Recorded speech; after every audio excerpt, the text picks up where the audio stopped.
Hi, we're in Brighton Heights talking to Mike. Talking to Mike Tolino. That's my Because name. Mike's not a name. Nope. No, I mean it could be. It could be. I mean we're not gonna. Look, yeah, but I mean your name is not it. That's not true. No, it's not true. Yeah. Tell me, Mike. How long have you lived in Brighton Heights for? I've lived here for 3 years. Mm-hmm. And why did you move out?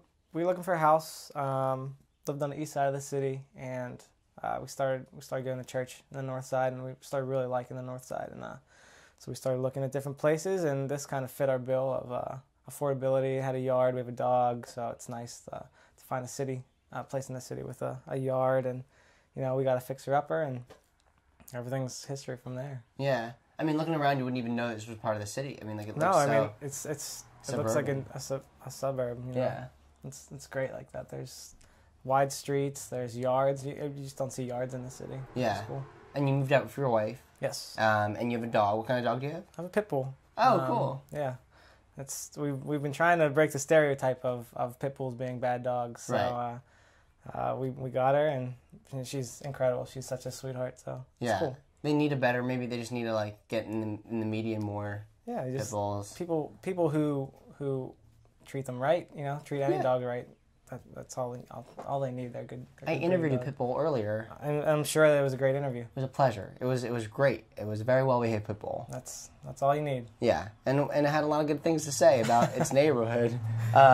So tell me about your neighborhood, because I'm sure you have a lot of good things to say about Brighton Heights. Yeah, Brighton Heights is the picture of diversity.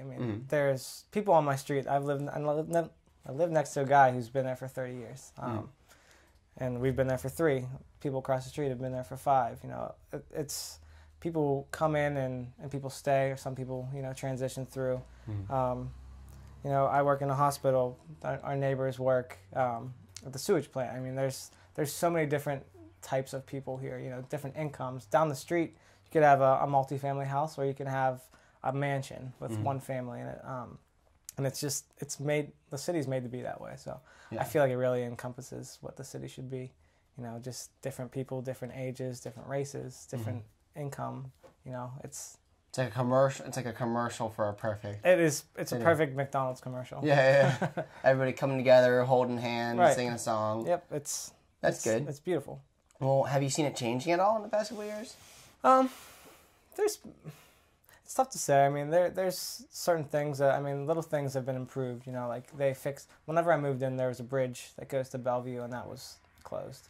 So you have to go different ways around, and it's a little more out of the way. And, they fixed that bridge up, and it's beautiful. Now we have this beautiful big open bridge. We can walk across. We can go running through there. It's nice to do. Yeah. There's some changes in kind of businesses are here. Some places open up, some places close down. Yeah. I'd love to see more open up. It'd be awesome to have some more restaurants, something like that people can hang out. Like they had a laundromat that was renovated out on Brighton, and they put a little cafe in there, which is cool. So it's like some place to hang out. But that's really cool. Yeah. Yeah, and those are 2 good businesses to work together, I feel like. Right. There's a cafe. Open maybe is it open late or? They're not open super late, but they're open late enough. Yeah. 9 o'clock. That's a good getting coffee while you're doing your laundry. Right.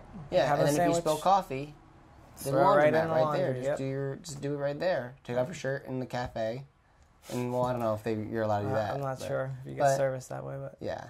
I guess so. Do you work far away? I work in Oakland, and it's a great commute.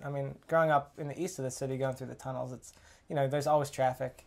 Right now, I leave my house at 6:30. I have a mile walk. I park a little bit away from work. I walk a mile, and it takes me half an hour. Wow, you walk every day, or walk every day? I drive and then I walk. So yeah. The drive, there's no traffic. It takes me 10 minutes to get to Oakland from here. Yeah. And that's one of the reasons why we really liked it. My wife and I both worked in Oakland. So the traffic there can be bad coming from other places. Yeah. So this seemed like a good fit for us. Yeah. How do you see the neighborhood? What do you see it becoming? How do you envision the future for the neighborhood? I could see just with some more places for people to hang out. It would bring a younger crowd in a little bit, and so you still have the people who have been here their whole lives, who want to be here because they love it. Yeah. But then if you're inviting more people in to spend their money here and, you know, hang out for a little bit. I think that it's a great place. I mean, it's just like, I mean, Bellevue has a lot of great places, which is right next door. Brighton Heights has those places, and people start coming in. You know, it could be, I envision it to me perfectly, like, I think Sewickley. You know, it's so far, it's out of the city, but there's a beautiful downtown, and people are always out in the community walking, you know, walking with their kids, walking with their dogs, shopping. You know, if we had like a little bit of an area, you know, down the strip where there's some shops and stuff, people would be outside, people would be interacting, you know.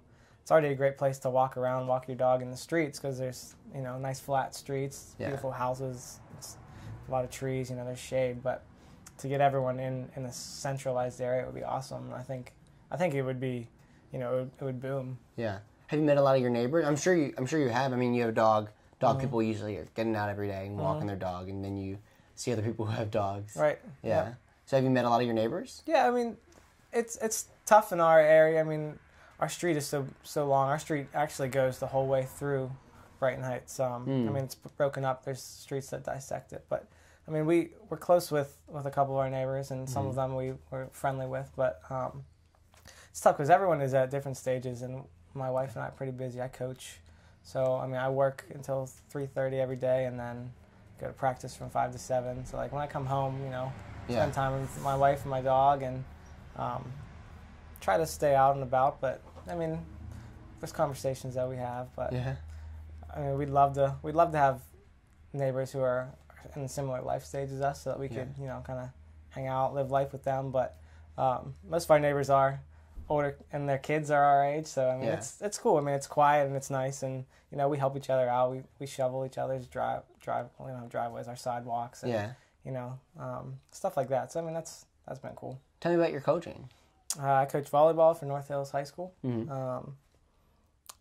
It's a lot of fun. It's kind of stressful sometimes. Yeah. But, you know, I've coached since I've been in college. Yeah. So it's just something I'm passionate about. It's an exciting sport. It really is. It is. And not a lot of people know about it. No, I know. Yeah, I went to a game once, and it was just like, it wasn't what I was expecting. It's high action. High action. Yeah, it's not just like, you know, like your backyard volleyball game, so it's cool. Yeah, and I'm not even into many sports, but like volleyball was like very fun. So like, tell me, do you get to work with like, you work with students, I guess? Yep, high school. And you get to be like a mentor to them as well, I'm sure. Right. Yeah, I mean, cool thing is, I've been involved with something called Young Life, which is a Christian ministry for high school students since I was in high school and in college and here, and you know, we were trying to get things going around this area, just you know, because there's so many bad influences out there for kids, and you know, we'd love to love on kids and just be a good influence for them, and so coaching is a natural fit. You know, you can be a positive role model in their lives, and you know, teach them and help them to grow, and so it's really rewarding. It's definitely tough, but it's a lot of fun too. And you go to church in this neighborhood as well? It's actually further on the north side. It's called Allegheny Center Alliance Church. Cool. Which, it's great. There's people from all over the north side, all over Pittsburgh that go.